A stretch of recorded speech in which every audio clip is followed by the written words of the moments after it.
Chase Thomas podcast. My nephew needs me to record. See, I already hate it. I hate it.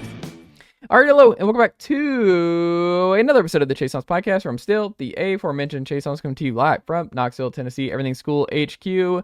Joining me from VolReport.com, it's Ryan Sylvia for Vols Hoop Hour. Ryan, good evening, sir. How are you?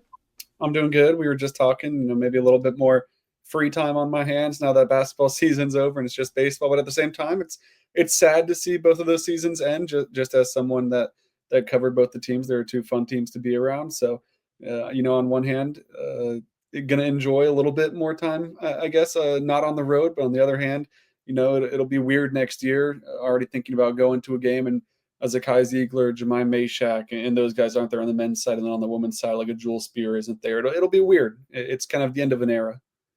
We say all that, but the fifth year, who knows? Who knows who might come back of this group? We'll see. Obviously Tennessee, especially the men's program, would love that. The biggest if of all time, but if that all happened, Tennessee's got to be possibly the favorite to win the entire thing next year. The amount of stuff that comes back, good God. Depending on who else they had in the portal. Yeah, but it's a massive if. But yeah, if you're a Tennessee fan, you definitely want that to pass. It would be kind of awkward though, to some extent, because it feels like a send off, especially the final moments with Jahmai and Z, and it would be really weird. The one who it wouldn't be would be Gainey. I feel like, just because he's just gotten progressively better and better, and it's he could still he could start next year on this team, and he could be that final boss of what would Gainey look like with one more year. And I don't know, it's just the Jahmai and ZZ thing would just be you welcome them back, obviously, but it would just be weird to me. Or we did so much, and then to be all right, we're running it back, and you're we got to do the whole goodbye Zakai thing all over again, because that was kind of emotional. It was kind of it was really sad, and you're gonna do it twice. We're gonna do this all over again, because only one team wins it all when it's all said and done. And if they get to the Elite Eight again, it's another emotional goodbye this time for sure, with the fifth year with Jahmai and Z. I don't know, it'd be weird. Already, you kind of have some reps under the belt though with the COVID years and guys doing True. John Fulkerson's kissing the floor, and everyone's watching it. Surely he's back next year that we had the COVID year. So everyone's kind of got that under their belt already of feeling sad that an era's over, but at the same time, here they are next year. Yeah, but definitely a situation that I think Tennessee fans would be quick to get over that weirdness and welcome those guys back. That's 100% fair. I'm overthinking it. Speaking of Tennessee men's hoops here, Ryan, were you surprised at how the Houston game ultimately went against the Vols, and what do you think was ultimately the biggest reason as to why Tennessee lost in the Elite Eight to the Cougs? I'm not surprised that they lost. I'm a bit surprised at how they lost. You expected it to at least be a good game, and instead Tennessee's never really in it, scoring 15 in the first half, and they can't hit the broadside of a barn from the field in that entire first half. It was weird. And you see Chaz Lanier struggle against Kentucky, and you see some of your top scorers not see shots fall at the clip that they were, at least in Lexington, inside Lucas Oil. And to me, it was kind of hey, maybe it's an off game. Maybe there is something to play in that football stadium for a guy like Chaz Lanier, who had two pretty poor games compared to what he's been able to do prior to that. But I didn't expect it to be as bad as it was in that first half. And the second half, I think, looked a lot more like what you expected it to be. And the second half was a 35-35 game. And part of that maybe is Houston just trying to hold on to a lead that they already had. It's similar to what Tennessee was doing against Kentucky, where it was all right, let's just get to the finish line now in some way. But that second half felt much more like what I expected the entire game to be, which was hard fought, which was both teams hitting shots. You saw Jordan Gainey have a terrific second half and try to will Tennessee back into striking distance a few times, and Houston hitting big shots to slam that door closed. And if that was the full 40 minutes, I think it was another instant classic. And who knows, Houston maybe still wins it, probably still wins it. That's a really good team. They've lost one game since November. They're really good, but it was a little weird to see Tennessee come out so flat in such a big game. That was surprising to me. Yeah, and it was just, I don't know. I think Houston, the most frustrating part to me is that Tennessee got a bunch of good looks. Like it Mhm. wasn't like Houston's defense just really throttled. Outside of Zakai, like Zakai got blocked several times in this game, and they gave Zakai problems offensively. But Jordan Gainey got a lot of good looks. He went 2 for 5. Chaz got a lot of good looks. Igor got some good looks. Even D-Stem got some good looks. Like I wonder if a few more of those fall in the first half, like how different of a game. Because I mean, they got it to what 10, 11 before Houston had those 3 threes in a row type deal where it was like, okay, Tennessee pushed as far as they could before Houston just kind of ended things. But I don't know. I just kind of that's one of the things you'll probably always what if is like Tennessee got it. Like yeah, the 15 points is insane in the first half, but it was also like man, they had a lot of good looks. Like it was just it's like we say about the NBA all the time. It's make or miss league. Like that was a make or miss game, and Tennessee just could not buy a bucket. But it wasn't like I was jotting down the shot selection. It's just so out of whack. Like what kind of shots are they taking here? Like they were missing just a lot of good looks. Yeah, and I think I forgot to answer part of the why what happened, and that was it. I mean, they just couldn't hit a shot. And to me, Yeah, you chalk a lot of it up to that. And Houston, I think Houston did a good job of not letting Tennessee get to its bread and butter at times. It's a really good defense in the pick and roll. So that kind of had to be taken out of the game plan to a certain extent, where you maybe, especially when shots aren't falling, would like to be able to get a Zakai and Felix roll, Zakai and Cade roll, and Houston's good at defending that, and it made it difficult for Tennessee to get to that. But those pin downs were there a lot. Those just actions where you're just popping a shooter open, whether it's Chaz Lanier, whether it's Jordan Gainey, or I mean, just other guy like you said, D-Stone had some open looks, and he hit the big look against Kentucky. It just didn't fall against Houston, and so to me, that was a big part of it. Maybe if you play that game 10 times, Tennessee hits shots and they win 5 out of 10 times or 4 out of 10 times, and you take those chances. And this was just an outlier, but it was weird. It felt jarring almost in that first half to see Tennessee come out and not just like, oh man, back rim, but like, I mean, just hitting all glass. Sometimes it felt like just completely missing everything. It was a weird thing to watch after how well they executed things against Kentucky just 2 days earlier. I mean, and it's just it was a great year, and they got as far as they should have. Like Yep. last year, they should have been a Final Four team, but because they got Purdue in their region, it just kind of it just messed all of that up. But they were one of the 4 best teams in college basketball last year. This year, I think they were one of the 8 best teams in college basketball. You could say 5, you could say 6, 7, 8, and you could tell me on that. Like I wouldn't really argue with any of that. That I mean, it's like Tennessee has unfortunately been a victim of chalk in the tournament before them the last 2 years. Like if Purdue gets upset or Houston gets upset in either of these years, and Tennessee takes care of business, I think Tennessee's a Final Four team. Like they could be a back-to-back Final Four team if those two schools get upset in a non-chalky region. But they went up against 2 teams back-to-back years that were seated higher, and they lost. Like it's just that's okay. Like Tennessee, like I think Rick Barnes, especially this year, maximized every last ounce that he had out of a very thin rotation, a thin lineup, and I don't know. I don't. I felt like the Purdue loss last year was a punch in the gut, where I was like, it just you had the best player in college basketball, and it just you don't know if you're gonna get somebody like that again, and it just hurt because you're like, man, if not this particular team, and you wanted it so much for that particular team because they were so much fun. This year's team, I was like, I never thought they were going to win a national title with what they had. Like, I thought they could go far, but I just didn't think they had the juice and the depth to ultimately get there, especially inside.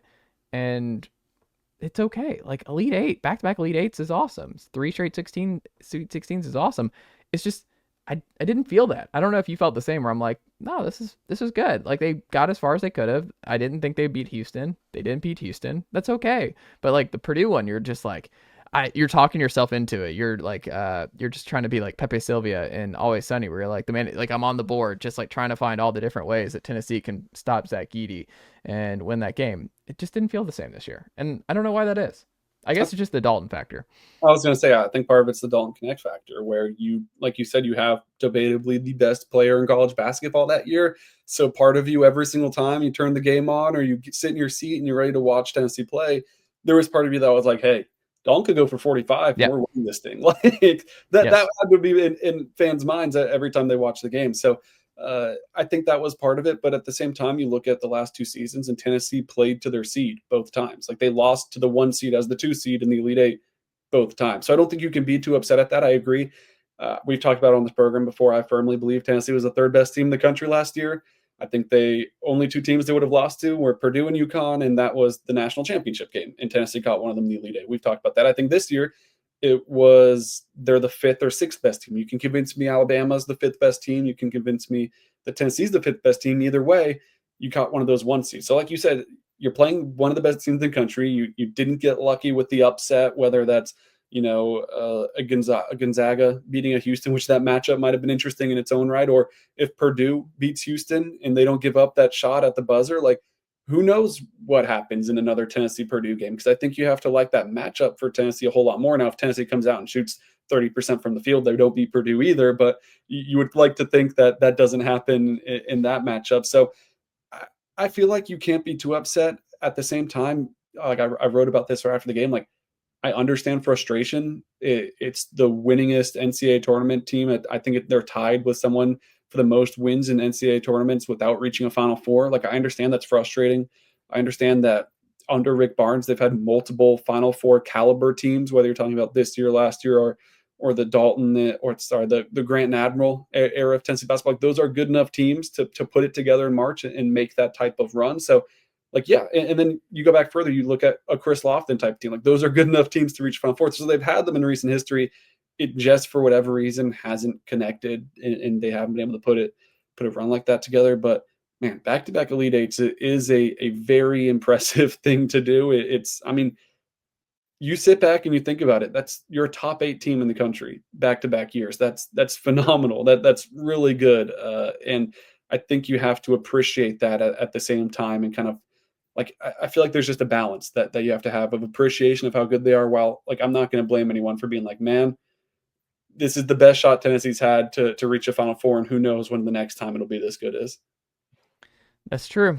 Who do you think had the best tournament now that it's all over? Who do you think played the best of any Tennessee men's player? You wanted to say Chaz, and then he did what happened in those 2 games in Indianapolis. And then you want to say Zakai. And he didn't have his finest game against Houston. I'll still go with Zakai. I thought his total body of work was really strong, and he got blocked a few times, and he wasn't efficient from the field by any means. 1 for 9 from the field, 1 for 6 on threes against Houston. But he played his role for the most part, what you want outside of that scoring. So I'll still stick with the Zakai, but I think you have to give a massive tip of the cap to Jordan Gainey. Like, he was everything Tennessee ever wanted him to be this season, but especially in the tournament, a guy that just didn't care at all about coming off the bench and being that 6th man and bringing a spark when they needed it. So if you have to give like an MVP of the 4 games out, I still go with Zakai, the heartbeat of the team. But if you want to go, I guess most outstanding player, Zakai, most valuable player, maybe you go Jordan Gainey, if that makes sense, just because of the impact he made. Yeah, Gainey is like, I still kind of want to go Chaz, but like you said, the Indianapolis stuff was just tough, especially the final game. It's not a clean answer. Like, you can make the case for a couple different people. You could.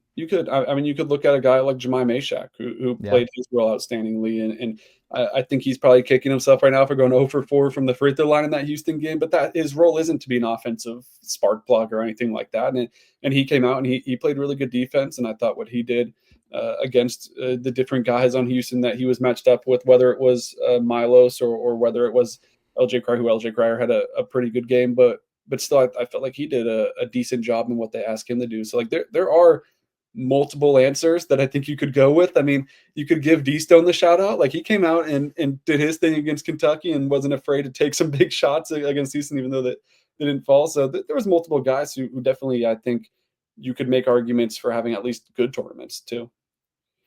That's fair. We kind of touched on this at the top, but I'm curious, because the obvious answer is obviously Zakai. Like, if you could have one guy back for the 5th year, only one, it'd be Zakai for everybody.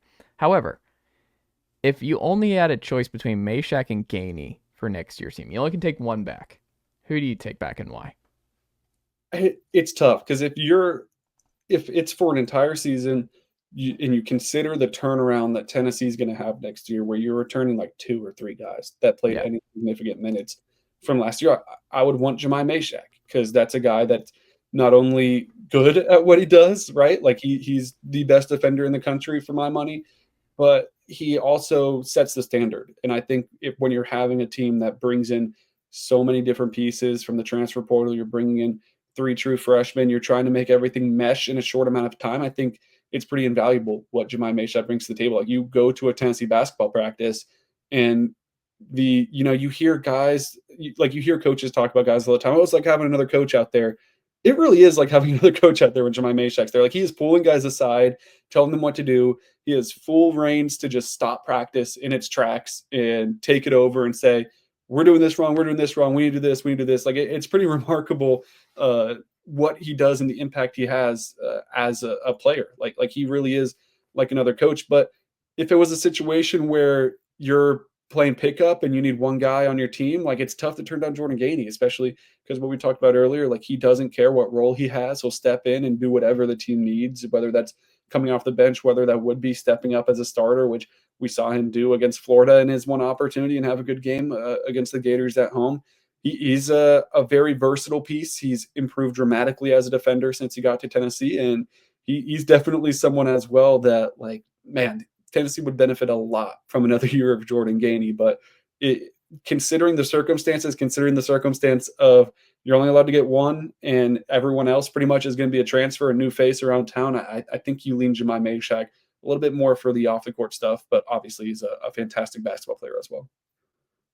I think I might go Gainey. Because you're getting Amari Evans in, and I think Amari Evans is a little bit different than previous true freshmen that Tennessee's had coming in, like a Bishop Boswell or Freddie Liam. Like I think Amari's going to play right out of the gate next year, and he feels like an all-time great Rick Barnes guy.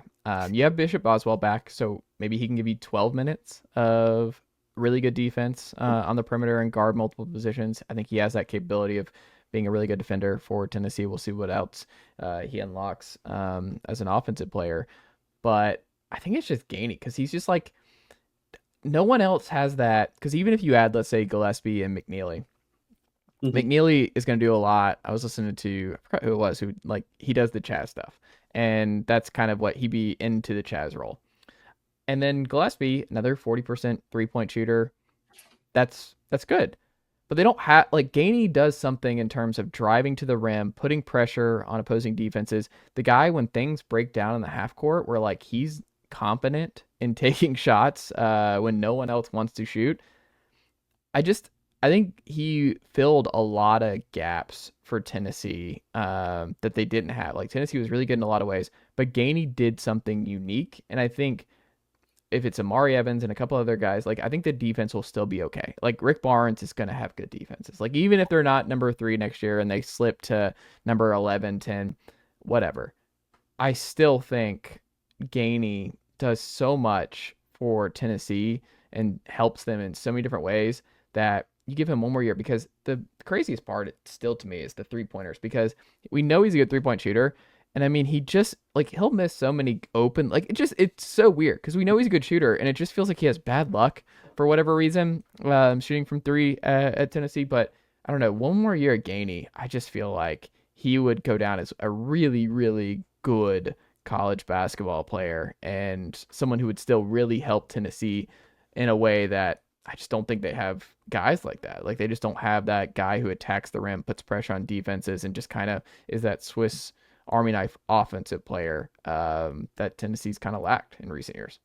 I guess you could look at it too, like if this is Rick Barnes' last year next year, which there's no indication it is or it isn't. Like he's come out and he's like, I barely even thought about it, if at all. Like it feels more like 4 than 1 now. Yeah, right. It's kind of like when the time comes, the time comes. If he's not going now, like, I don't know. Like, we'll see. And maybe how next year plays out affects things. But I mean, I truly believe that he has given it very little thought, and no part of him wants to retire at the moment. So he doesn't think about it and he doesn't really care. But let's say it's a theoretical that it is his last year next year.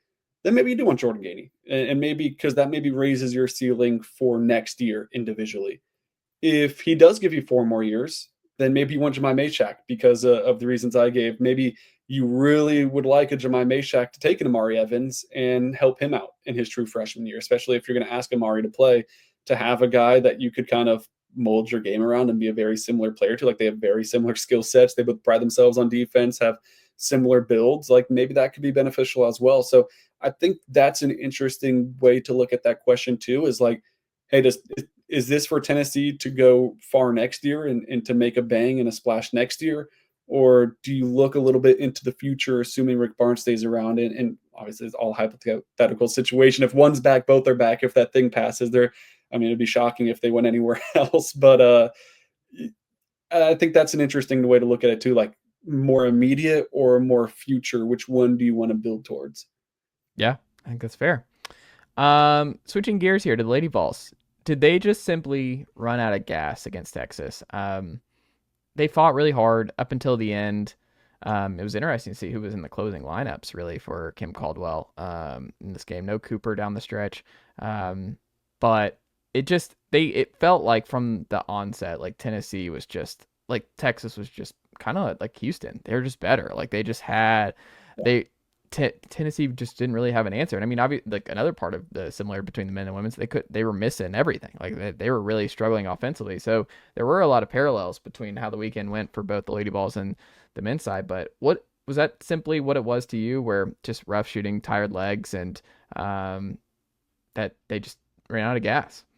That definitely felt like part of the story. I mean, you look going into the third or going into the fourth quarter after 3 quarters, and it felt like Tennessee played a much better game than Texas through those 3 quarters, and it was a tie game going into the fourth. And I think that at that moment, you're like, Tennessee's played really well. Like they're rebounding well, which Kim Caldwell obviously stressed all week long that they were going to have to do that if they wanted to beat Texas. They were getting good play out of Ruby Whitehorn and some other pieces, even when some other players weren't necessarily stepping up like they were in the past. Like it felt like things were going in the right direction for Tennessee, but that gave me some pause going into that fourth quarter where it was like, man, this Texas team's really good. Like they've lost 3 games all year. They're a 1 seed and no one questioned it at all. Like there's a good chance they're going to be able to take over this game in the last 10 minutes when it really matters. And that's what they did. And you saw that on the defensive end. You saw them make things tough for Tennessee. But like you mentioned, I think that's part of it is like, man, it's taxing, it's tiring. And when you're playing a team that's as good as Texas is, I think that does play a bit of an impact. But I mean, for Tennessee to win that game, it was really impressive. They were in it for as long as they were. But like you mentioned, Talia Cooper, she only played 17 minutes. She wasn't a big factor in the fourth quarter. She didn't have the best game, scores just 7 points. Like you probably needed some different pieces, like a Jewel Spear, who had a tough night as well. You needed some guys like that to step up late. And that's what you got from Jewel Spear in a lot of these big games, even the ones that came up short, where she would give you that big 3 or 2 big threes down the stretch, even if she wasn't the biggest impact early in the game. It just wasn't there for Tennessee. But I think you have to be happy with how that first year went, even though, maybe that last game, it felt really close. It felt like they had a good shot for a while, and things just kind of went off the rails at the end. I'll also need someone to explain Spencer's free throw shooting. I don't get it. I don't know if I've ever seen someone catch and shoot as quickly as she does at the free throw line. Like the ball's in her hands, and I mean, you want to say if it works, it works, but like, I mean, I'll pull up her numbers really fast. She was not the best free throw shooter. Yeah, she shot 54.3%. So I mean, it feels like, and it was 74% last year. It's one of those things. It's like the Kyle Filowich at Wofford. It's like, well, if it works for him. But then you look at the numbers, and it's like, well, shooting 50%. Like clearly, it's not working. So I don't know. That one felt weird to me. Like you're going catch and shoot. You're doing an atypical style, and you're not shooting it well. She knows better than me about what goes best for her. Maybe it would have been worse if she took her time and took a breath. But it feels weird. It feels rushed. And then when it doesn't go in, I guess it always makes the atypical stuff look a little worse. Yeah. And you shot 19% from 3. Tennessee's, I mean, it's just going to be really hard to ever win. Like it's just that sometimes it's just that simple with numbers where it's like they just could not buy anything from 3. Like they're a team that but it's different in a weird way. Cause I mean, they're still doing the mass 5 in, 5 out stuff. Mm-hmm. And you would hope that would help in the waves and things like that. But it just, the threes just weren't falling. And it was Spencer, it was Cooper, it was Spear, it was just different folks who were not able to hit. I mean, Z Spearman and Ruby Whitehorn probably played the best of anyone in this game, but I thought Ruby had a really good game as a whole. But yeah, I don't know. The shooting wasn't there, and Texas was better, and Texas moved on. Like it's fine. They beat TCU, and they're in the Final Four, and it's not a bad loss for the Lady Vols. But it just, hey, I think it's all things considered a great year. So who that will be back next year, Ryan, seems like the best fit now that you have a full season of tape of Kim Caldwell's game? Who do you think stands to make the best jump in year 2 under Kim Caldwell? Who's going to be back? I mean, the easy answer is Talia Cooper. Like, she's perfectly built for everything Tennessee wants to do. She's got an absurd wingspan to help in the press. She's constantly picking off passes or stripping ball handlers and getting to the rim in transition. Like, she is everything that you could ever ask for to be in the system. But that's an easy answer. So I'll go a little deeper on the roster. And what some people might have questions. I mean, how it ended and stuff like that, like what Cooper ultimately is going to be in this game. That is true. But who I really like to take a jump next year is Kanaya Boyd. I think this could be one of those year 1 to year 2 jumps. And I think it helps that she had a year of college under her belt when she early enrolled and was able to sit out. And obviously that wasn't with Kim Caldwell's system, but I think just being around a college program definitely helps a player kind of get adjusted to things, and probably is what helped her have a really nice freshman year. But she's very similar to Cooper in that she's a phenomenal defender. If she wants to, she can get a steal whenever she wants, and that's going to result in a lot of points for her. I'd like to see her be a little bit more efficient from range, and she's kind of one of those players too that has a funny little form from deep, but it went in a decent amount of times. So like you never were like, oh, why are you taking that shot when she pulled up from 3? Because she made them at a good enough clip. But what really impressed me too is when she would get a steal, when she would run in transition and get a pass, whether maybe Talasia picks off a pass and hits her down the floor, she was a fantastic finisher at the rim. And that was something that really developed as the year went on. Like at the beginning of the season, I don't know if I would say that. By the end of the year, she was finishing through contact. She was putting up some crazy stuff off the glass at full speed, and it was falling at a good clip. So I think you have to like the odds of Kanaya taking a pretty significant jump and maybe even kind of playing her way into being, there's not an everyday starter in Kim Caldwell's system. She, they mix it up every game, but like she could be someone that more often than not finds herself in the starting lineup because of the impact she's able to make. I like that pick. If there's one offseason tweak you could pitch to Kim Caldwell, and you could be like, hey, Kim, here's what I would do. Here, you get one. What's your one tweak you would suggest? I don't know if it's so much a tweak, and I'm sure this is part of what they're discussing right now, but I think you need to have a little bit more consistent of a half-court offense. So that's not necessarily a tweak to the system, but more so maybe something that's more necessary to focus on this offseason and to really implement. And I think part of that was like, you get there, you don't bring a single player from your former school. And that's rare. Like most coaches that hop schools, they bring 2 or 3 players with them at minimum. And those players can kind of teach the ropes of what everything's going on to the other guys. And instead, it was a completely fresh slate of players for Kim Caldwell.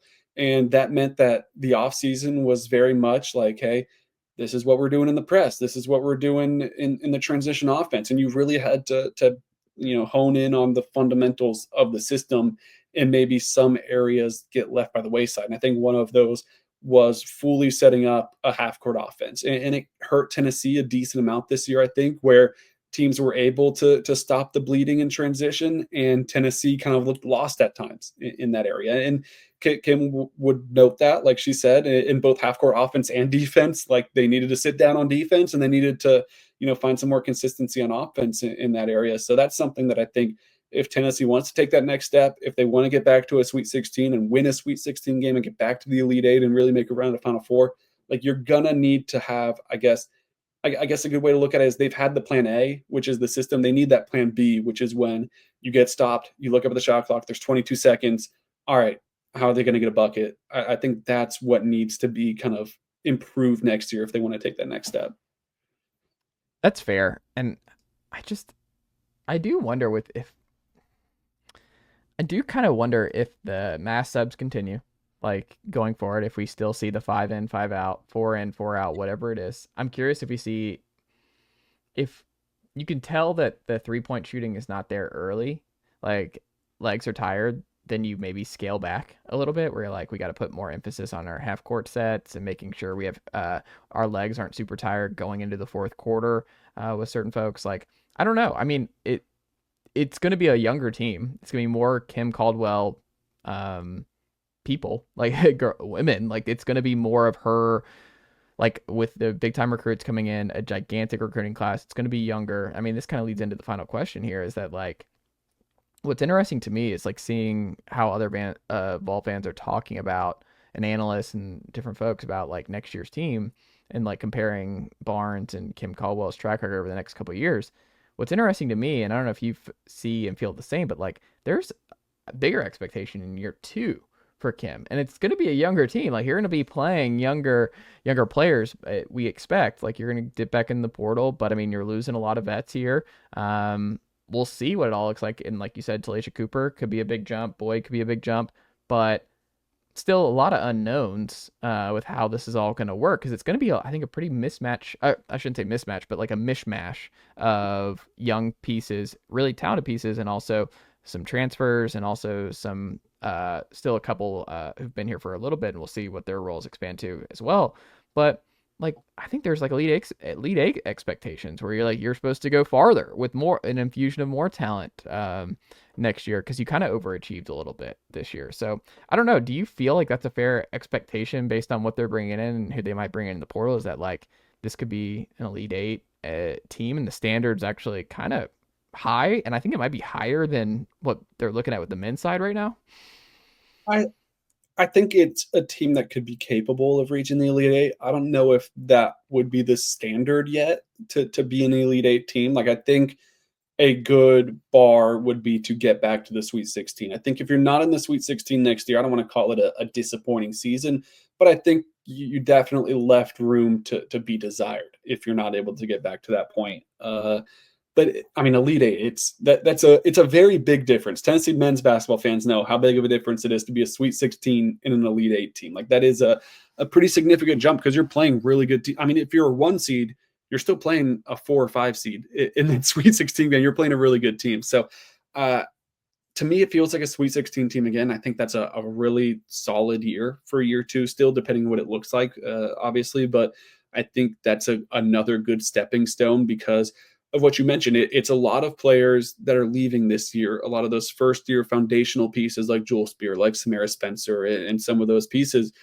And next year, I think you're building towards more of your long-term goals. But that means, like you mentioned as well, like you're bringing in 5 freshmen. You're trying to get Kanaya Boyd to be more of a consistent player as she progresses. She's still young. Talaysia Cooper has multiple years of eligibility left. Like, there's pieces that you're still trying to develop. You're still trying to get comfortable.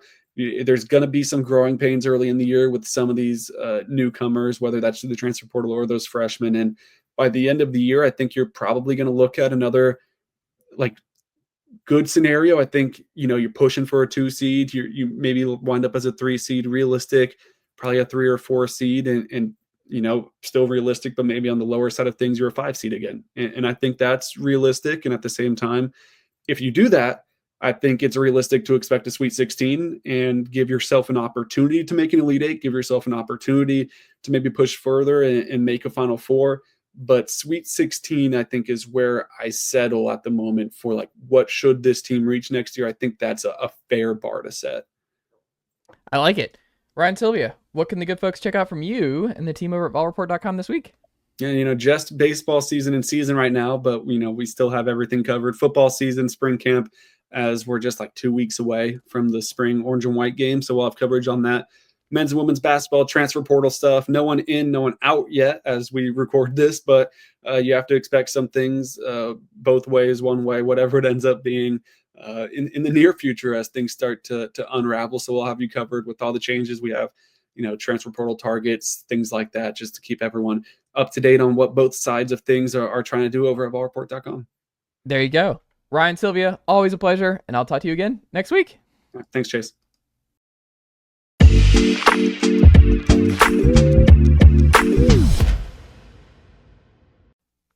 All right, we're back here on the Chase Thomas podcast, where old friend, always an NFL super friend of mine, JP Acosta of SB Nation is here. JP, good afternoon, sir. How are you?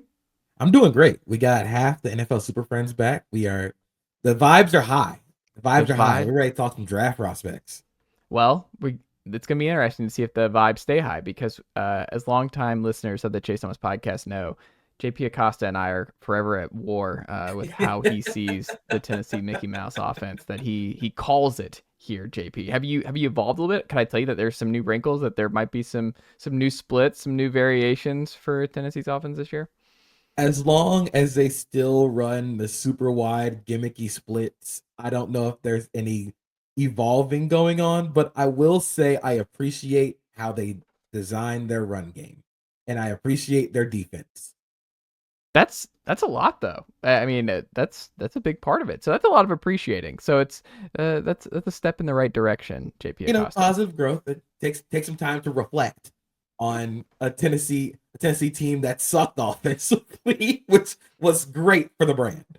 Well, they sucked down the field, like explosive plays. They ran the ball extremely well, like they have all 4 years. Don't throw a lot of picks. That's part of the staple. I mean, it's just the chunk plays were gone, and the chunk plays have really just been gone the last 2 years, and that's why this is just such a big year, because the defense has gotten better each and every year under Tim Banks, and the scoring defense continues to improve. And I mean, I think they're going to be right there in the top 10 in defensive scoring again this year, and it keeps them in games. Like, it's just Tennessee's got a high. It's wild to be going into year 5 where you're like, yeah, I mean, the defense just makes it provides such a high floor for what Heupel and his teams are, because they're just really good, and there's just really great coaching with Rodney Garner, William Inge, and then Tim Banks. Obviously, I mean, it's a lot of talent on that side of the ball.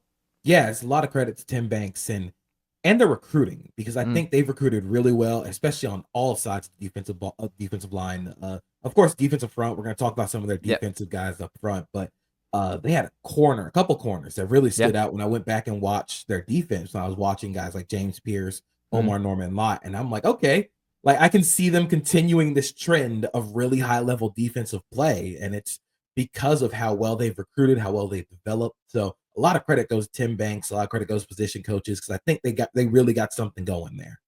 I think so too. I mean, Jahmai McCoy was awesome last year at the corner spot, and he's coming off a torn ACL though this year. He tore his ACL in December, so we're hoping he's going to be ready come opening first. I mean, you got Syracuse in the Dome now, the Benz here in week 1, and Georgia comes to town week 3. So you got to have him ready. Him and Ricky Gibson, the third, are both really, really good lockdown corners. And Boot Carter is a guy I think JP is going to love over the years. That Boot Carter is just like, and he's going to play some offense this year. It's too early. I don't think it's going to be a Travis Hunter situation, but Boot Carter is, he's got a great superstar football name. Boot Carter is just an all-timer, but also I think he's going to continue to be a star, and I think he's going to be kind of the leader of this defense going forward. But Boot Carter is the next probably star in the secondary. I think you're going to have fun watching Boot Carter next year, JP Acosta. But we are going to talk about some Tennessee draft prospects this year and where they'll hear their name called, because I think you probably know where I'm going to start here, JP, because it's something that I think a lot of Tennessee fans have struggled to wrap their head around, in terms of how does a guy who before this past year, look at, like, people were mocking James Pearce number 1 overall. Like, there was a Mario Williams type buzz to him. And at the worst, you were like, yeah, he's probably a top 10 pick, and barring something crazy happening, it felt like he was going to be a high-end first rounder before last year. And he had a solid year. He didn't have as good of a year as he did in 23. Part of that, I think, is just not having Tyler Barron on the opposite side for their Rabbits package, and their pass rush opportunities. Like, the other side didn't really help a whole lot. They also didn't blitz a lot this year. Under Tim Banks, they blitzed a lot more 2 years ago, and they just sent 4, and they weren't able to get home in some big games, like against Ohio State and Georgia. And like Carson Beck dropping back 40 times, and he doesn't get knocked on the ground once against Tennessee's pass rush. So that was a weird part of the year, but I don't really understand in terms of, like, because I just want to keep this straight. Like, I don't like all the work ethic or all that other kind of, like, this is source season, which I just don't like, especially with these guys. Silly. Yeah. And I just look at it where I'm like, okay, I'm curious as a ball knower, JP, when you're going through Tennessee tape last year and really just all the James Pearce tape, how would you explain the drop and what teams are thinking in terms of that and what you're seeing with James Pearce year to year? So keeping it strictly on the field, I think what I was looking for with James Pearce, and full disclosure, I had James Pearce as my number 1 overall player going into the 2024 season. I thought he was going to be incredible. I was thinking like Brian Burns caliber of player and something that I think he still can be if he reaches his potential. But what I was hoping for was a little bit more oomph in the run game. And it's tough because he's such a slim 245 pounds. It's going to be hard for him to play in the run game, especially at that size. He's just a really tall, lean guy. His arms aren't that long, or not as long as you'd expect. But I was hoping for a little bit more oomph, a little bit more aggressiveness in the run game. And then I think when it comes to the pass rush, I was hoping for a little bit more of a development with his counters. Sometimes this is more of a credit to how good Tennessee's defensive front is. He played limited snaps. He was rotating in and out of the games. He had that ankle injury that I think slowed him down really early in the season. So I think it's a large part of all of that. But I think for James Pearce, in terms of how I evaluate him or how I evaluate him now, is he is such an explosive pass rusher off the ball. But when you take his combine performance, having a 31-inch vertical jump, which that's the trait that kind of translates more for explosiveness. And I was hoping that he'd be a little bit more explosive for a guy that banks his game on explosiveness and burst. The 10-yard split was great. Vertical jump, broad jump, not great at all. So it leaves me wondering, why? What happened here? But what I think James Pearce is a weak side 3-4 outside linebacker who is going to fly off the ball. I think his timing is really good. I think the burst and the bend is there. And I think he flashed the ability to do some counters. But I just wonder if he's consistent enough in the run game and consistent enough with those counters to truly be considered a first-round talent. I think his range is truly more towards the back end of the first round and early into the second round. But I think for him, what'll do him a lot of good is if he goes to a team that has an already established run defending edge, someone who will eat up space, a glass eater.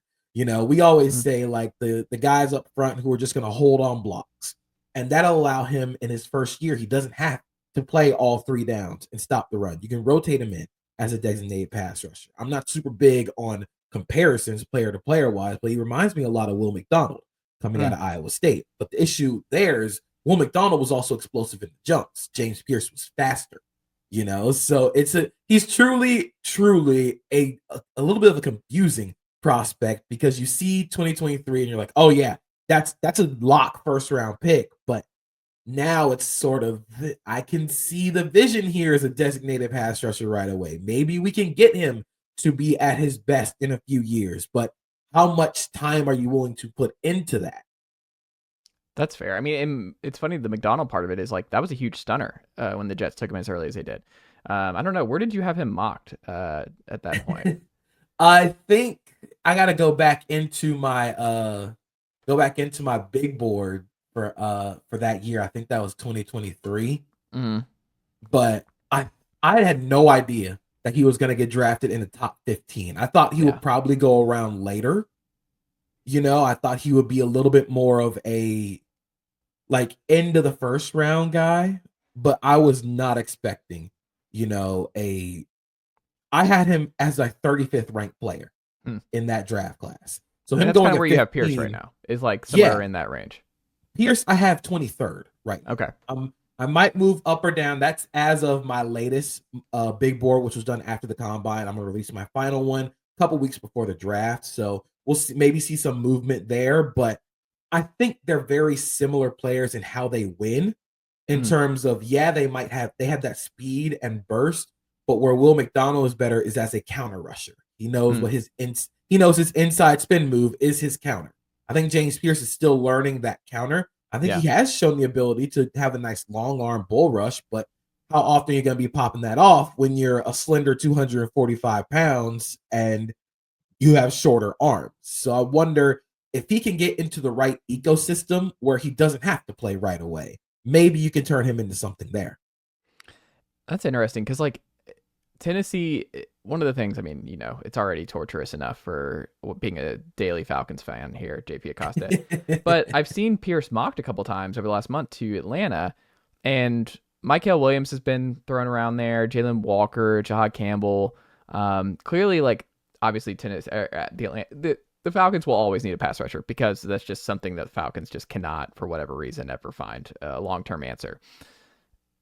I kind of like with Jeff Ulbrich and what he's kind of doing, and because he was McDonald's coach, and that's the team they took him in the first round. And I'm kind of thinking about it. I'm like, as you're talking about it, you're talking me more into Pearce and Atlanta being a interesting fit. The worry I have, though, and it speaks to what you're saying about patience with him in terms of like because I think everyone just looks at sacks and they look at the numbers and they look at and I think Pearce walking into a situation where you're a year removed from Matthew Judon being an absolute disaster here, and the Vic Beasley stuff, the Takk McKinley stuff, there's just it's not fair to Pearce that he would be walking into that, but there would just be an immediate like, hey man, like you're a sack guy.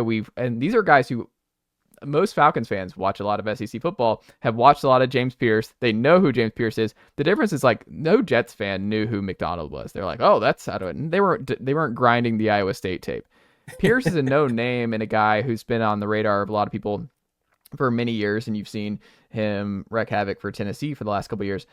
I don't know. I'm kind of, when you think about Ulbrich coming in with Raheem Morris and what they're running, is that a fit? Do you think that would be something the Falcons should do? And I don't know, talk me into it or talk me out of James Pearce going to my favorite team.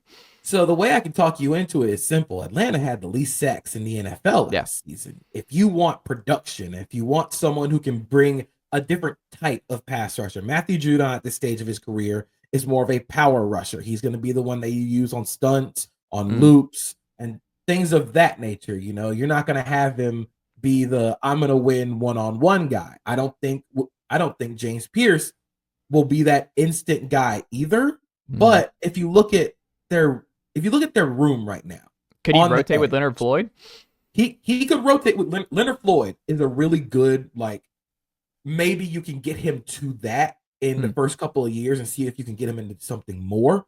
But having him rotate with Leonard Floyd, you rotate him in with Ebiketie, where you can kind of let those guys be hammers on the rundowns, and then rotate him in as a pass rusher in order to let him grow off the field in terms of his run defense and just get bigger.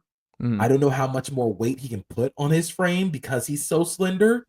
But if you want him to just come in and immediately go, hey, we need you on third down. That is the only down we need you on. We'll rotate you in.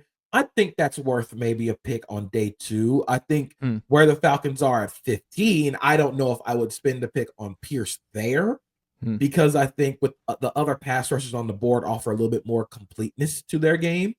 But in terms of a second-round designated pass rusher, I actually think if he comes back healthy, James Pearce and Braylon Trice will actually play well off each other in terms of what they do best. But I do think there's a way you can talk yourself into James Pearce being a fit for the Falcons. Now, if I want to talk you out of it, it's again, do you have the patience to let him only play third downs? And if you have that patience, I'd say go for it on day 2. But if you're picking him at 15, you're expecting him to be a 3-down player. And I just don't think he's that at this stage of his career. So I worry that if they pick him at 15 or pick him expecting him to be a 3-down contributor early, I think that's going to stunt his growth and development because he's just not built for that yet. I like it. I know I saw a couple months ago, or I guess it's been a couple months, right? With the Senior Bowl, you're down there, and someone that I kind of wondered about with draft guys, I was like, it's just one of those, when you cover Tennessee, like, you know, Omar Norman Lott is a really good player.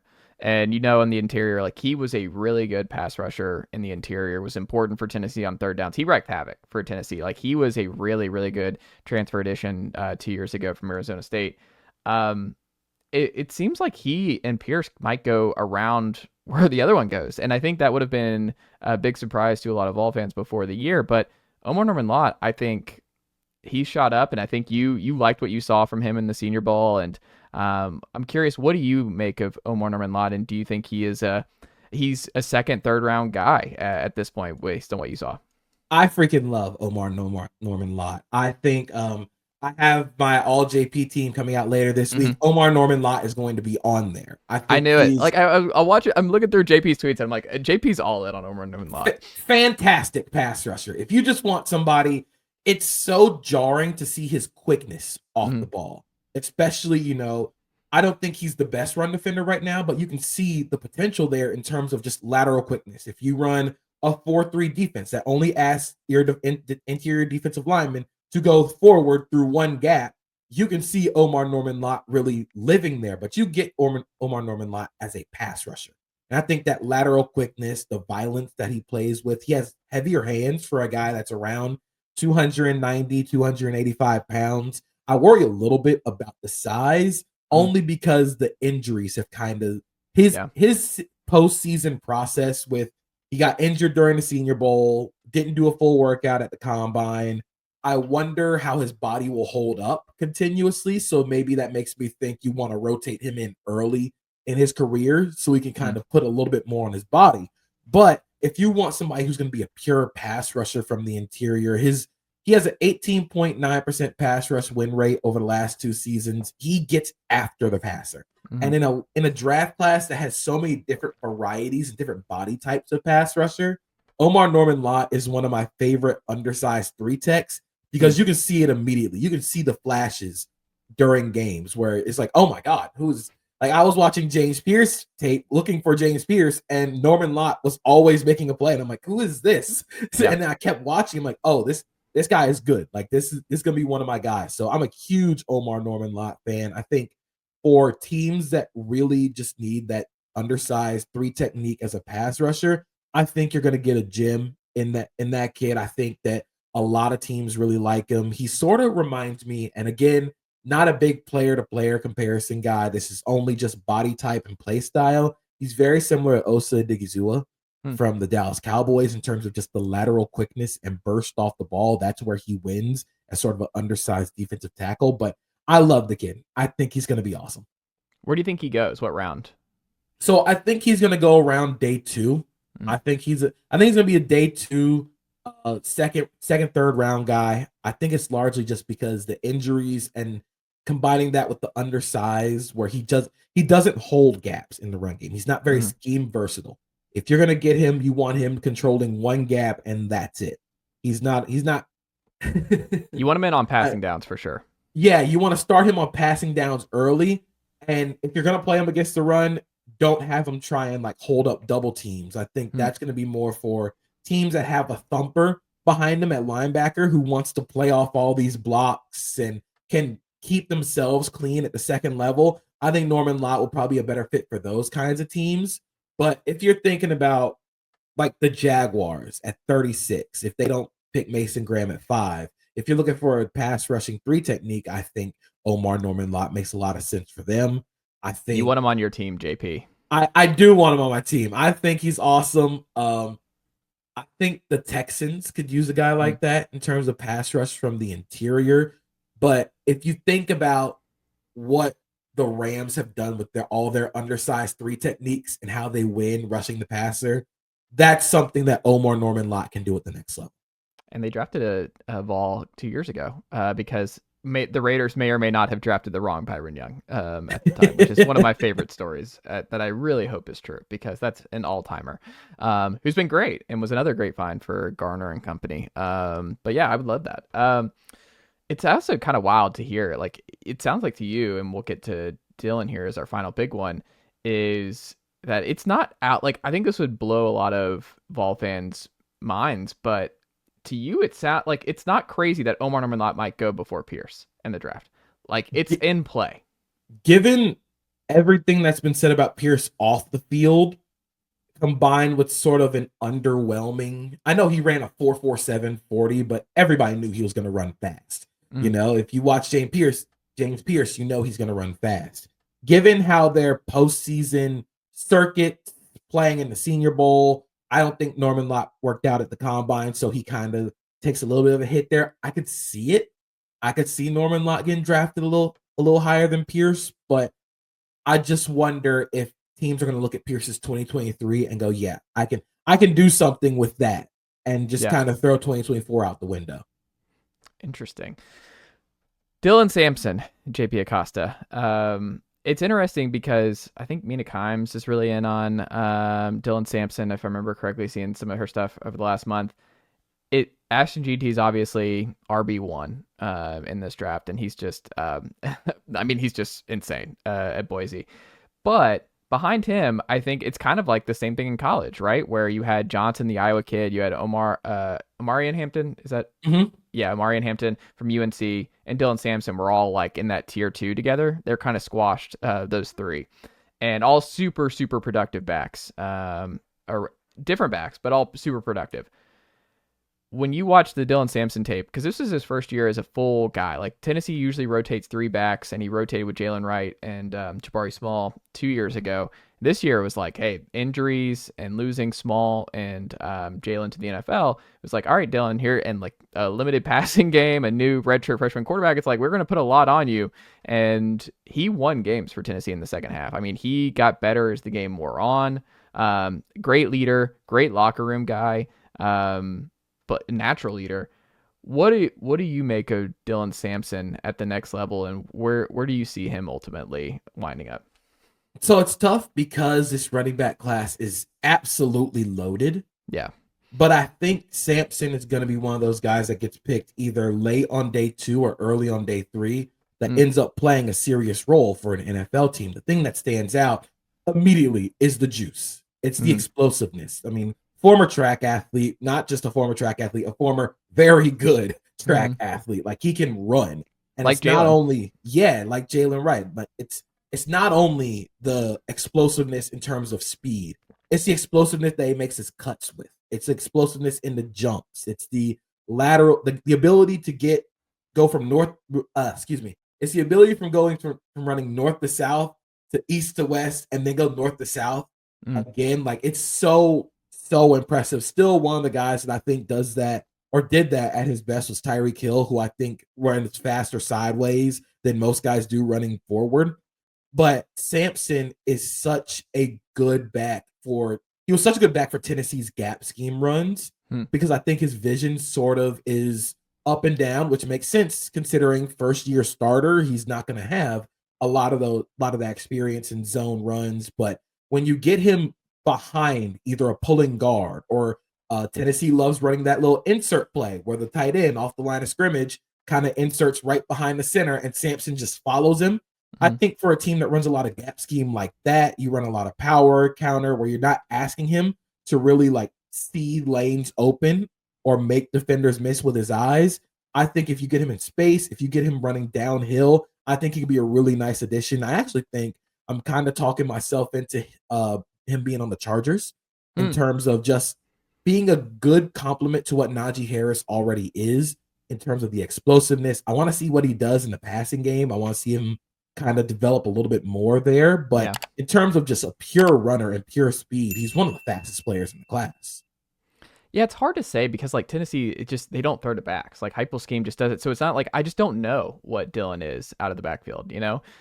So I imagine it's hard for NFL teams to kind of know what they're getting. Because I mean, it's just most NFL offenses, they look for that more. And I just don't know what Dylan is out of the backfield in terms of the passing game. I expected more actually out of the passing game for him this past year, but it's just that wrinkle was never really included for Tennessee. They added the 12 personnel that we had not seen in the first 3 years, but that was also just by necessity because the tackles were not good and also banged up, and it was just like the only way we can keep Nico upright and keep this thing humming is we're going to have to make 12 personnel our base, and it's not going to be sexy. It's not going to be Hendon Hooker and company in 22, but we're going to win 10 games and we're getting to the college football playoff playing this way. I'm curious, like, cause I'm a big Jalen Wright guy, and I loved watching Jalen Wright progress over the course of his Tennessee career. Cause I mean, he was track guy and he had that natural speed, but he put on weight and with muscle and was able to still have that speed and still be really good getting to the second level. He averaged, I think, 7.5 yards per carry coming out. And he goes, what, third? Did he go third or fourth? I think it was fourth round. Okay. Do you think, I mean, when you look at the two together, I mean, who do you like more at the NFL level? And does it feel like Sampson has more of a potential of being a workhorse kind of guy that we saw at Tennessee? Like, is that a potential possibility for him? Or is it just by necessity and you're not a believer in Sampson being able to hold up as a 3-down back? So I think for me with Sampson, it is the ability on third down, not only as a pass catcher, but as a pass protector. I like to see him develop a little bit more there, but it's tough, being 5'9", 200 pounds, like you're going to be smaller than a lot of the guys you have to block. Yeah. So you got to win with technique. You got to win with leverage. And I think that's something, if you get him into an NFL room with NFL running back coaches, that'll help him with his development. I actually think Sampson might be a little bit better in terms of, if you are looking for a guy that could potentially become a workhorse 3-down running back, I think Sampson might be better than Jalen Wright, because I think Sampson is better between the tackles. And that's something that popped up with Jalen Wright's first year in Miami. He couldn't run between the tackles. He, despite putting on all that weight, I don't think he had a very, very good vision between the tackles. I think it was, if you get him outside where he can use that speed to build up, he was a lot better. But I think Sampson has better contact balance. First of all, I think he is a load to try and bring down. Of course, you guys watched Dylan Sampson break billions of tackles at Tennessee, but that's something that's going to immediately play in the NFL. If you're able to make people miss, and if you're able to win on gap scheme runs, which seems like it's where the NFL is going thus far, I think Sampson might have the better potential to become a 3-down back. But I also think Jalen Wright might have more use right now because of the speed and the pass catching. Final thing, JP. Brew is complicated to me because Brew, before the injury in 23 in the South Carolina game, I think he was turning into a different player. Like, I think he was going to be really, really good in 23 before that devastating ankle injury. Last year was just weird for a lot of reasons. He's another great leader, super huge. I mean, he played defensive end in high school. Like, he's a big-bodied receiver. I still think he's someone, to me, where I was like wondering like what he would be at the next level. What do you think his NFL future looks like? Because he's a very different kind of receiver than what Heupel's put out in the NFL. Because Dante Thornton is kind of like the traditional Heupel type. I think it's less interesting to me because I think someone's going to take a flyer on Dante. He runs super fast. Dante was Tennessee's best receiver this past year. Like, Dante's going to get drafted. Yeah. Brew, I don't know. Like, I don't know how ball knowers look at Brew and how they judge like what they saw early on in his Tennessee tenure to now, to like, he's an elite blocker at his position. Like, he's extremely physical, and that matters. I mean, at the NFL level, of being able to block and not being afraid of contact. And Brew is a mauler. So I just feel like he's a different kind of receiver type that I don't know. So what do you think happens with Brew at the next level? And do you think he does get drafted? So the difficult thing for Brew is the injury. It's the injury already sapping the speed that I don't want to say like wasn't there already. Yeah. But I will say that his game is not built on speed. So you wonder if his speed was also sapped by the injury. He didn't run at the combine, didn't test at the combine. So you don't have those athletic measurements on him. But what Brew is like you said, he is a kick-ass blocker. Like, he is going to block his butt off, and I think that will get you onto an NFL roster. I don't know if it'll get you drafted, but it'll get you onto an NFL roster because you'll be able to play. If you can block, it's the old saying, no block, no rock. I think that's something that if Brew can do at the next level, he will get playing time. I just worry about the separation and about just the speed. I think that's going to be the biggest thing for him. How is he going to win at the NFL level if he's not going to be able to separate and he's not going to run fast? A lot of guys win on contested catches, but can Brew do that at the next level? Banking on contested catches is really hard, especially for a guy that, again, coming off that injury. It's hard for anybody to bank their draft stock on contested catches only. But I think for Brew, it'll be especially important that he develops some other form of his game. Because like you said, people are going to buy into Dante Thornton because he's 6'4" and ran a 4.3. Yeah. Like at worst, you can just put him on the field and his speed is already going to raise a radar for the defense. What is Brew's calling card? What is going to be his thing when he gets onto an NFL field? Yeah, it's like, can he be Michael Jenkins with the Falcons? Like, just those big, like, I swear, Michael Jenkins never beat anybody. Like, but he was a starter for the Falcons for a while. It's like, no one ever feared Michael Jenkins on the opposite side, but he hung around, man. But I don't know. I think for Brew McCoy, I think what he should try and become is Tim Patrick, who is the receiver for the Detroit Lions. Excuse me. Phenomenal blocker. That's how he plays. That's how he gets onto the field. He can go and dig out safeties and nickel defenders in the run game, but then is also super reliable over the middle of the field. And so is that going to be something, again, I don't want to say this as a denigration to the Tennessee offense, but there just isn't a lot of routes run over the middle of the field for their receivers. Everything, because it is so wide out, everything is to the hash marks. Everything is outside the hash marks. He doesn't have a lot of the in-between experience, despite being a more experienced guy. And then, he kind of floundered around a little bit, the Senior Bowl, left the Senior Bowl early, but I think his stock is going to ultimately rely on what can he do outside of being a good blocker and what can he develop.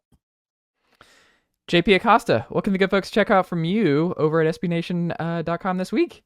Yeah, so I just I'm writing a lot of NFL draft pieces, draft coming soon. So look out for my all JP team, which is just guys I like on every day of the draft, So look out for that. Make sure to follow me, see what I'm doing, see where I'm going. I have to ask you, I forgot. Like, you did a NFL draft players as Pokemon. Can you do you have some off the top of your head for the Tennessee players we've talked about here? That is interesting. I think for James Pearce, I'm gonna go. Let me check just to make sure I get the name right.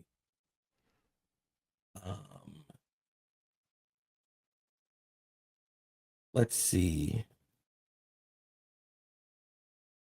So I'm gonna say he is Combuskin, which is the second level that Torchic gets to before becoming Blaziken. Okay. So a fire type, the speed, the burst off the edge, you see it, but he has some growth to do before he becomes that fully evolved version. Okay, I like it. Then Omar Norman Lott's difficult because smaller defensive end, shorter arms, really fast. I don't want to say Hitman top because the hands. It's all in the hands for him. He's got strong hands.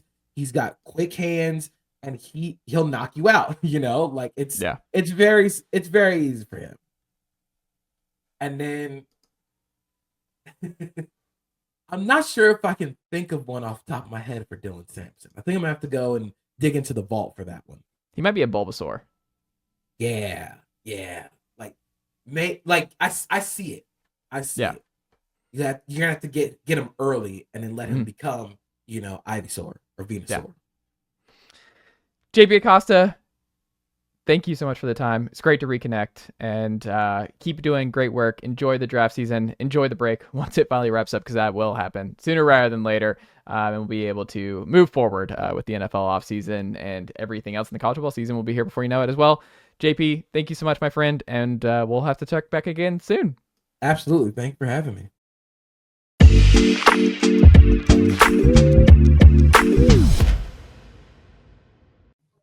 All right, we're back here on the Chase Thomas podcast, where I'm now joined by old friend, and he's an old friend now. Like, we've been doing this for years. The coach, the head football coach of the Maryville Rebels. It's Derek Hunt. Derek, good afternoon, sir. How are you? I'm awesome, Chase. Thanks for having me back, buddy. Thanks for being back, man. Last year was good. Do you still feel pretty good? You're like 12-2, but perfect in the region. Obviously, we'll get to the Alcoa game in the regular season, but by and large, a great season. Reached the semifinal against Oakland. I mean, when you look back at the 24 season, you're like, that was a good year. That felt good. I'm glad to. Obviously, you won a state championship, but that was a good year. It was a great year, man. We had such an awesome senior class. I mean, there's just so many good kids in that class, and you build. What's tough is you grow so close to them over 4 years, and we had a few coaches' kids in that class, so you watch them grow up, out there on the field at practices, when they're little, and so that's always tough. Would have loved to have won a championship, with coaches' kids. We've done that in the past, and it's super special. But man, that was a great year. We had 2 blemishes to 2 fantastic football teams. Played some really big games last year, won some big games. No, it was a phenomenal year. We had a really good football team, and we're a couple plays away from being either undefeated or playing for a state championship. Did it feel like that going in, just because of how heavy your senior class was and what you thought you had going in to last year? You're like, oh, this could be a title team. This is a really good situation we're walking into.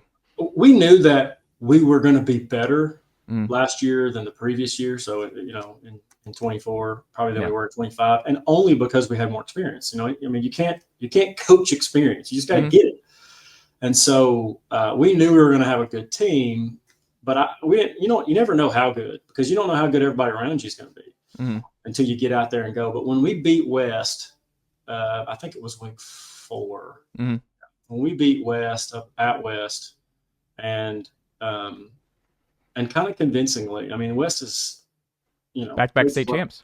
Yeah, back-to-back state champs. Coach Brown, in my opinion, sets the bar in this area.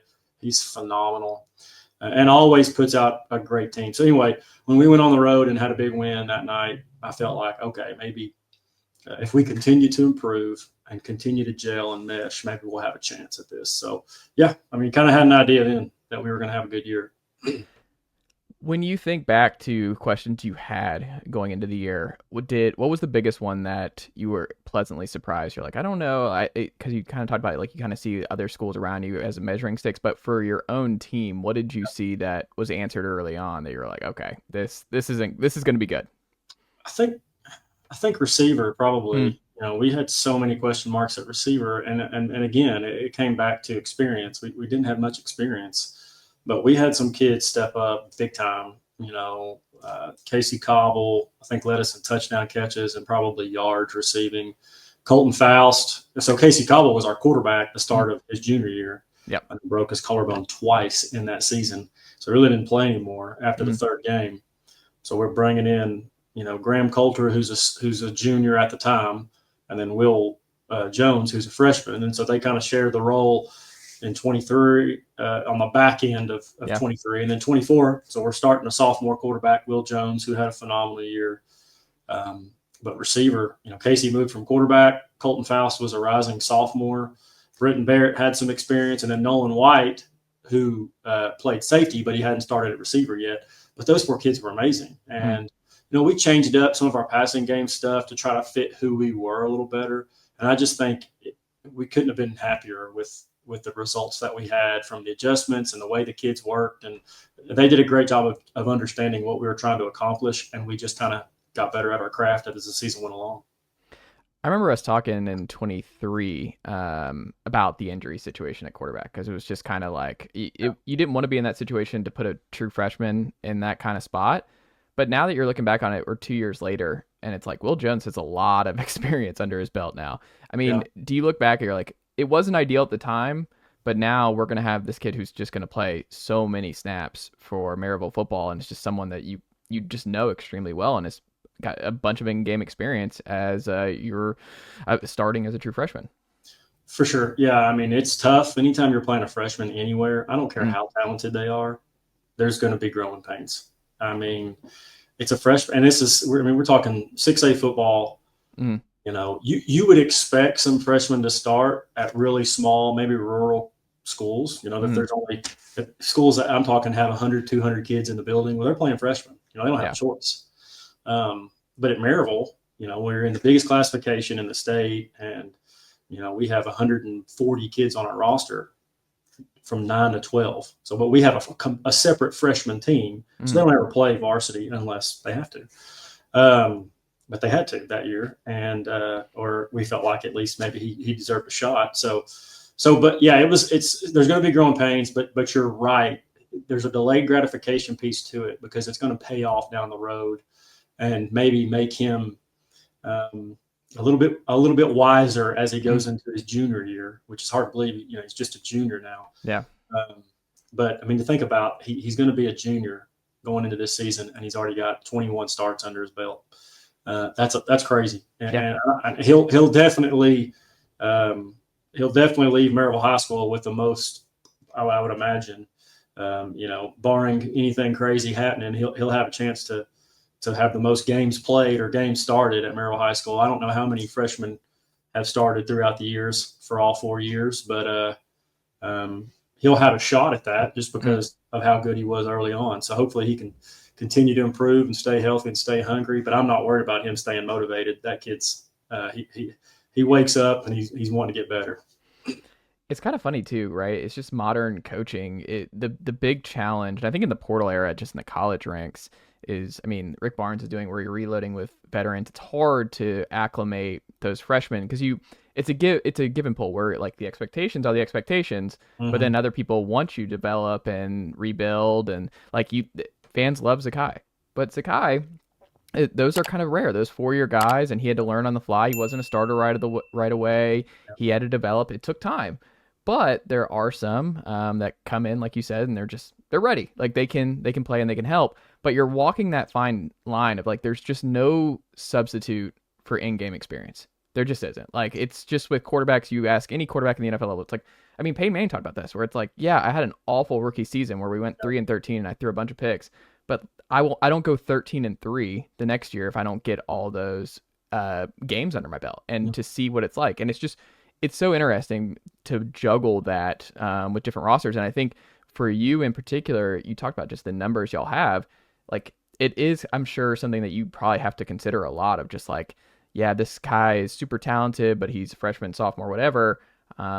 He's learning. But it's also like, man, it'd be good to let him get some real game reps with Maryville football with some other great players who help things, right? Like that's the other part of it is like if you're a young player and you're playing around a lot of juniors and seniors who can help slow the game down for you. Yeah. That's also a benefit too. So it's like you don't want a super young team altogether. You don't want to it's so interesting to me in terms of team building and just coach. It's almost like just coaching management and how you juggle this concept, right? It is, and one of the things I think that's not necessarily different, but well, it is different. We feel like at Maryville we coach our freshman team just like a varsity team. It's the same coaches.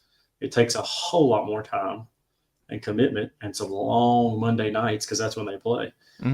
But that's how we treat it. So we have our own freshman team who's playing as many games as possible, hopefully at least 8, sometimes up to 10. And then we have our own JV team, which is basically sophomores, maybe a few juniors that aren't starters, and have a whole nother JV schedule. And it's our same coaches coaching basically 3 different football teams. So you got a varsity, you got a JV, and a freshman. And the whole goal is to get them experience. That's it. The only way you get better at football is by playing football. So we can watch it and they can talk about it all they want and they can lift all they want. But at the end of the day, we got to go play football.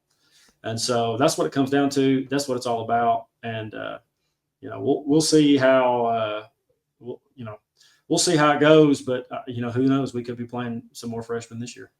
You never know.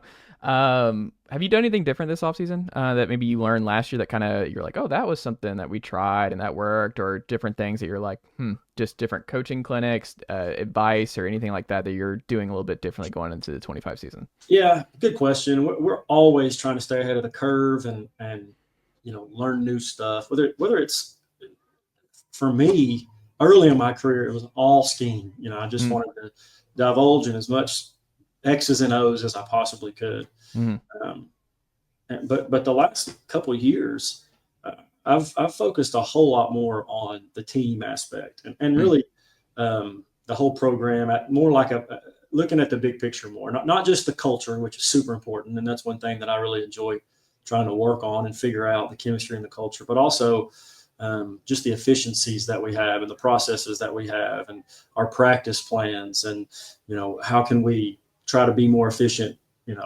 even in our freshman Thursday practice, freshman Monday, just little things, just dialing it down all the way to the small details to try to figure out the most efficient way to develop kids, develop football players. And then, how we do leadership trainings in the off season, and, we're fine tuning that piece all the time. Coach Kim Caldwell leads that, does a great job. But we all get to be kind of guest speakers to them. And I really enjoy that. So, there's always ways that we're trying to stay ahead of the curve, and I'm trying to learn something new.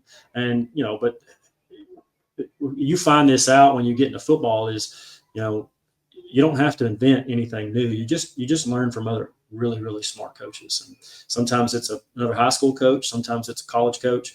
You don't really have to go to clinics anymore. When I first started coaching, early 2010s, I think 2010 was my first year at Maryville, but, that's all we did was go to clinics. That's where you learn. But very, very shortly thereafter, it got to the point where, you can get on YouTube or have a subscription, to Glacier clinics or Nike clinics or whatever, fill in the blank, and you can watch all the X's and O football you want, schematics. You can get film for every college game, every NFL game. I mean, you can watch anything you want. And so it gets to the point where there's really not enough time in the day to consume all that material. Yeah. And so I fell into that trap, probably 4 or 5 years ago, where I was watching so much film, I don't know what I was actually learning. Was I actually doing something that was going to help Maryville football, or was I just trying to, learn the game more? But I guess in some ways it helps. But at the end of the day, we're still coaching high school kids. So you got to make sure it applies.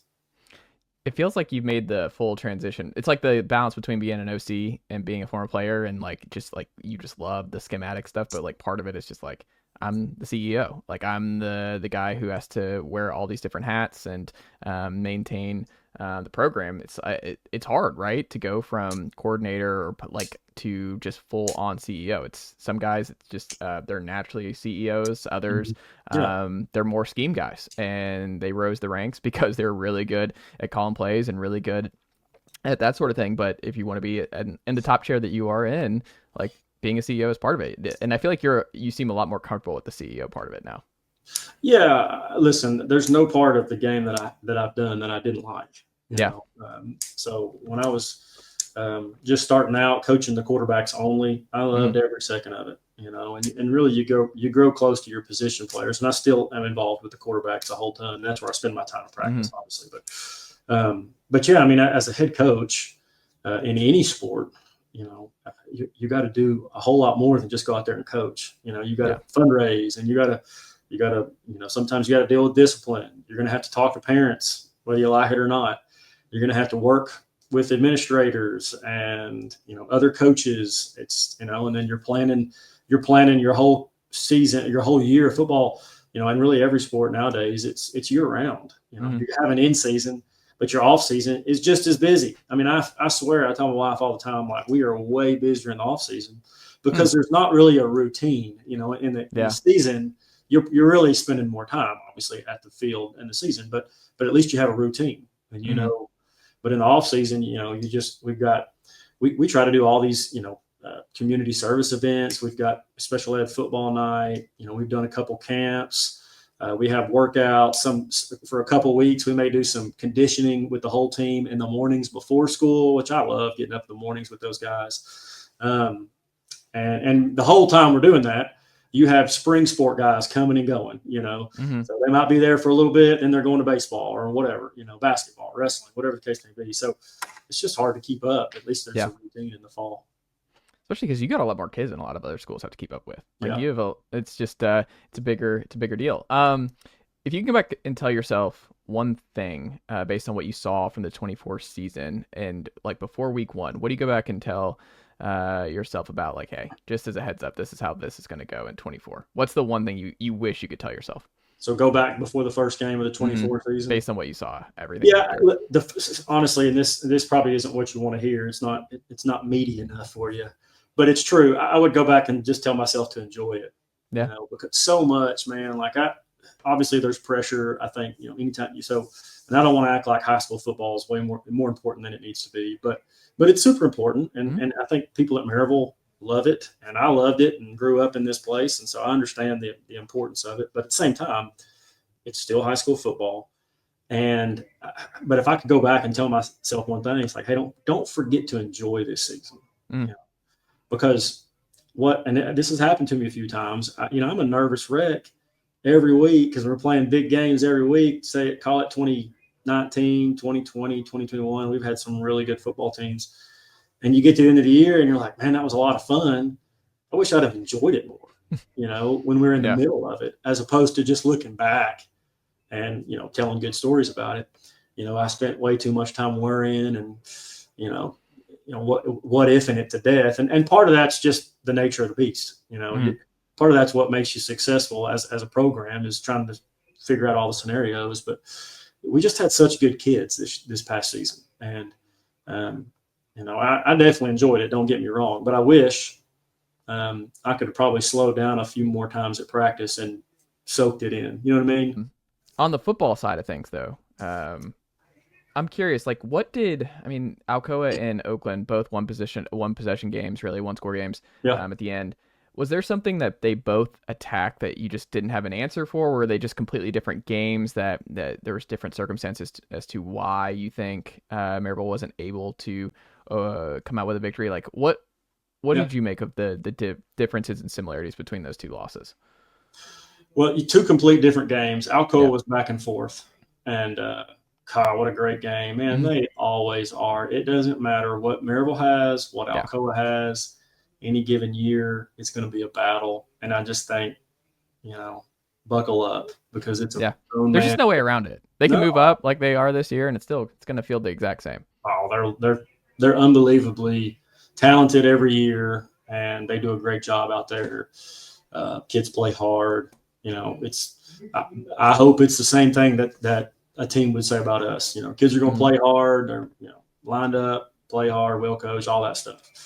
But that's what Alcoa is, and that's what the Maryville Alcoa game has become every year. It doesn't matter, who may have the upper hand personnel-wise. At the end of the day, it's going to come down to one or two plays that make the difference in the game, and that's what happened. And unfortunately for us, we had opportunities, and Alcoa made the plays, and those, I would call it less than 4 plays, 4 or less probably, that had a potential to change the outcome.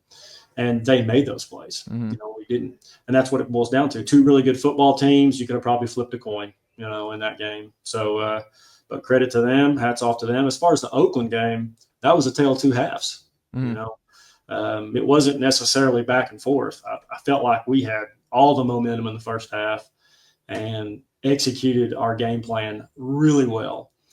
We had a couple tough plays in the first half that prevented us from being what I thought would have been up 21 points, at least 14 for sure.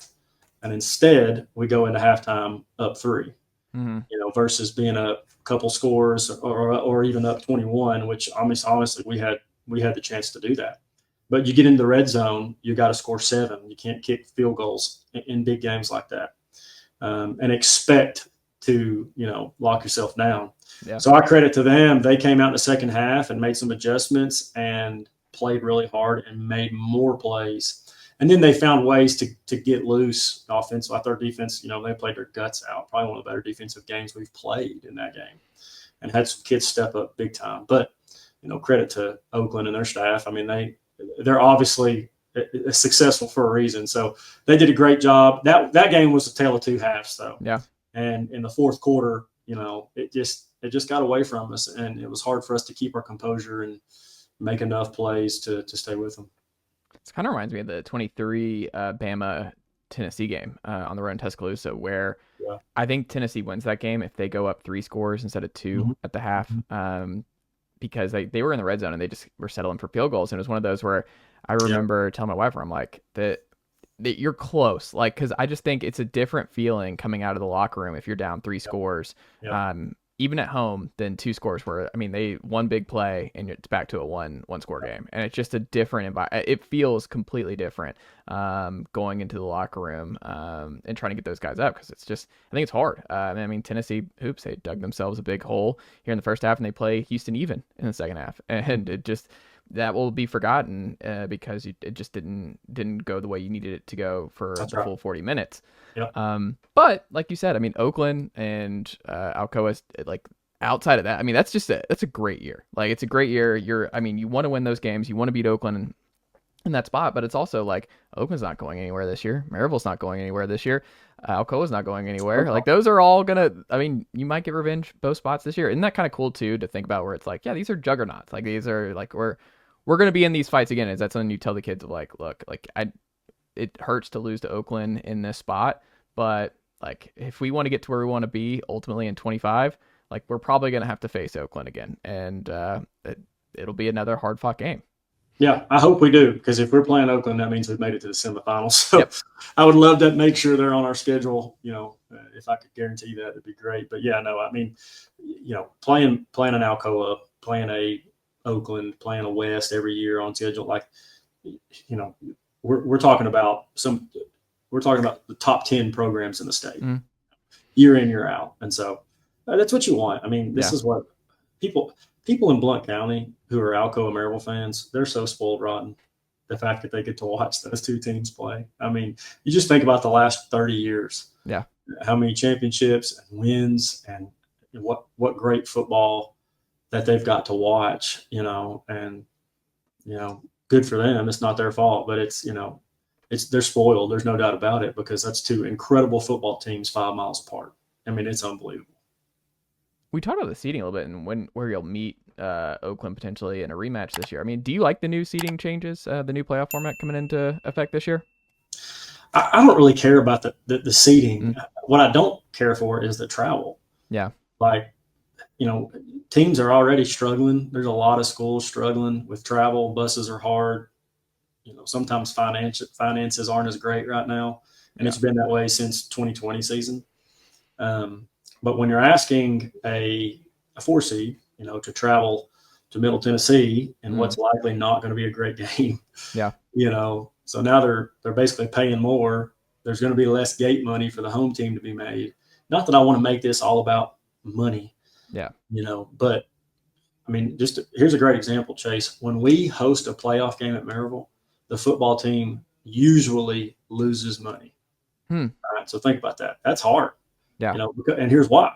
Because we don't get the gate like we do for a regular season. So you take 100% of the gate proceeds, you cut it in half, Tito Lester Blake gets 50% of it. I don't think people realize that, And then the rest of the 50%, you cut it in half again, and then you pay the other team, the visiting team.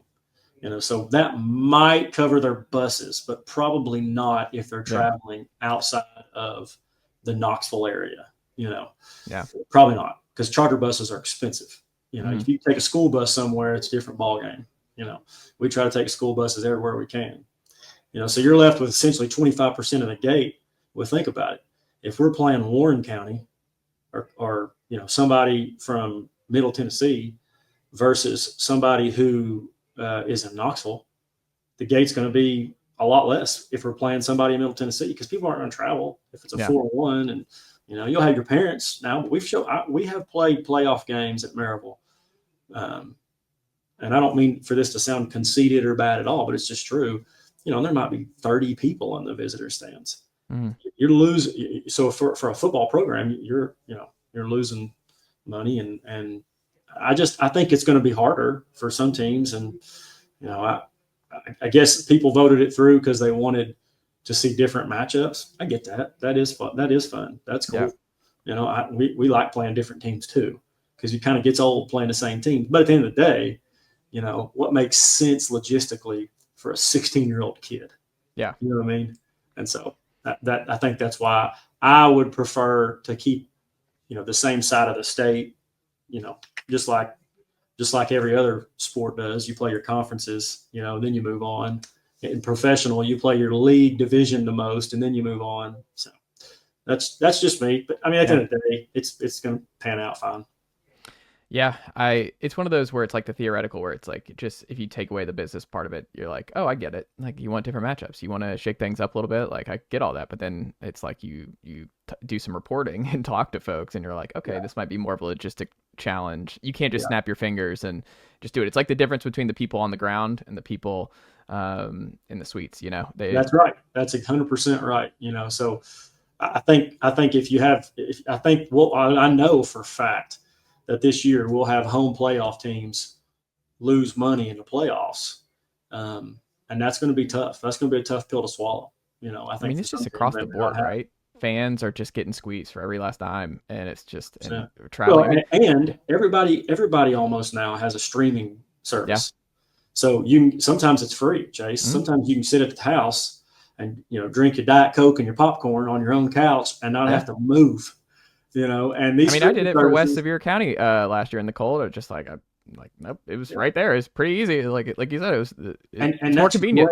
Great. That's awesome. But here's the problem with that: high schools don't get TV revenue. They don't. NFHS, they give some schools who actually have a lot of viewers a cut, but it's a small cut. Yeah, it's like you're paying $8 a pop a fan, and that's what I really miss about 20 years ago, 30 years ago, and before. Is everybody had to show up to the game. The town shuts down, and you're coming to the game, and you're going to watch your community play their football game. That was really cool. And Maryville, obviously, we still have a great fan support, and they travel well too, which is pretty cool. But it's not the case for a lot of teams. You're looking at parents and a few diehards, and that's about it.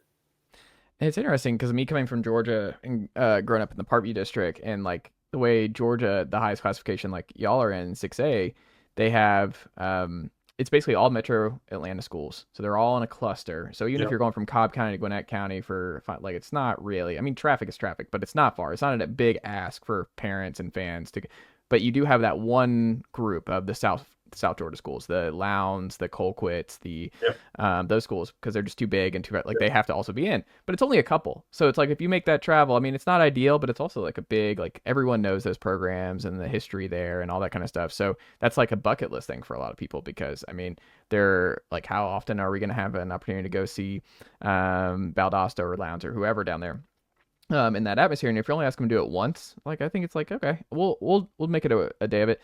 Tennessee, I found, is just so much more complicated because of the Memphis side of things, the Chattanooga side of things, the Middle Tennessee part of things. It's just, you're spread out, man, and you can stretch these schools and fan bases and everybody else pretty thin pretty quickly. And I think it's a unique to Tennessee as opposed to Georgia, I found.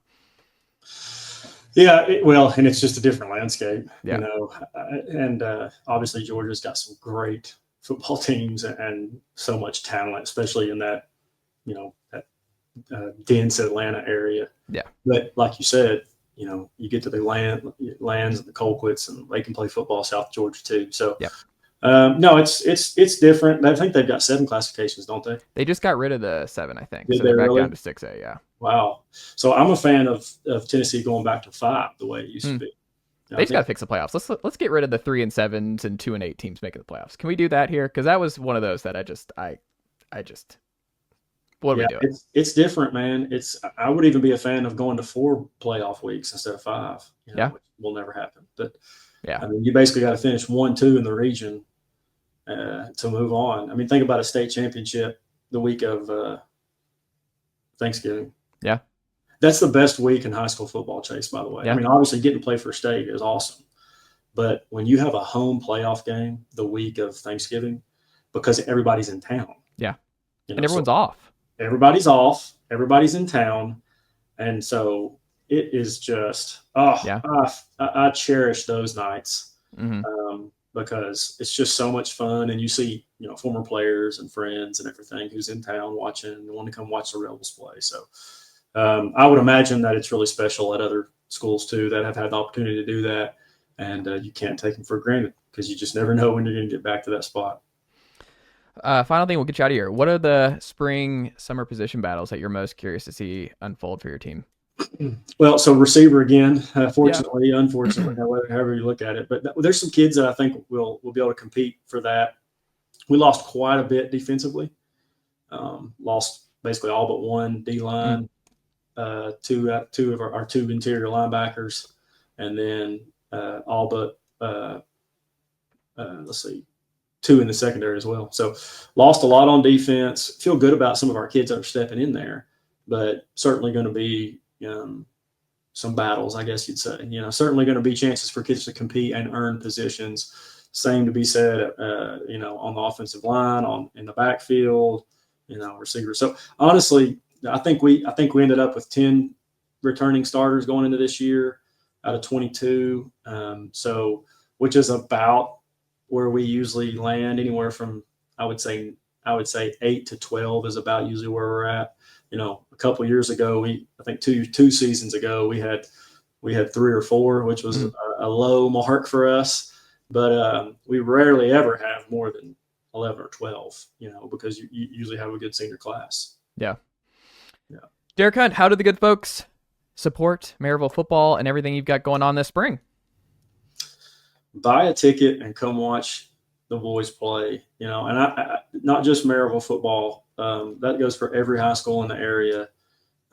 Make it a point to at least once a season, that there's 5 home games guaranteed for every high school football team in this area. Buy a ticket and go watch the local high school football team. It'd be great to see communities buy back into what I think is the greatest team sport that's ever been invented. And, it turns boys into men and allows them to learn life lessons that they'll take with them forever. And it impacted my life. And I was a very average football player, Chase, but it impacted my life greatly. This game did, and the coaches and people that I was around every single day. And I'm super thankful that I had people pushing me along the way, into football. And so, buy a ticket, go support your local school. If it's Maryville, great. If it's somebody else, great. Just support those kids. It's really hard, and we need to teach kids that it's okay to try to do hard things. Yeah. We'll leave it at that, Derek. Thank you so much for the time, as always, my friend, and we'll check back in again soon. Thank you, Chase. Appreciate you, buddy. Nicely done, nephew. The Chase Thomas Podcast. Hell yeah.